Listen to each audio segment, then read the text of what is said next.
Ассаламу алейкум ва рахматуллахи ва баракатуху.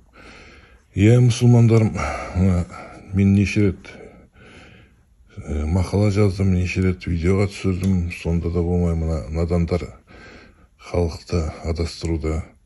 Бұлар Аллахтың сондай-ақ арыштың көлеңкесі болады дейді қиямет күні. Жоқ, ол болмайды.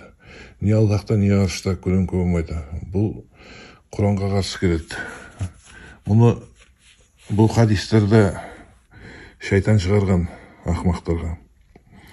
Өйткені Құранды оқымаған адамдар осындай өтірік хадистерге сенеді. Құранда Алла тағала қиямет күні қап-қараңғы болатынын айтады.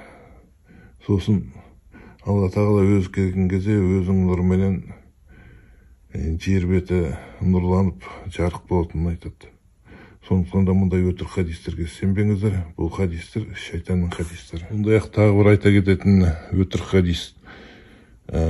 Күн қиямет күні тұрған кезде сондай жақындап келеді дейді адамдарға.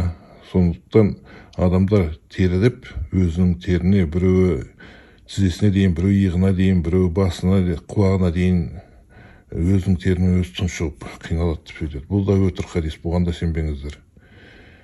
Егер күн болады десеңіздер, онда ол Аллахтың көлеңкесіне, не арыштың көлеңкесіне сенетін болсаңыздар, онда Аллахтың үстінде күн тұрады деген сөз. Ол мүмкін емес нәрсе. Ең жоғары Аллах. Аллахтан жоғары ешкім жоқ.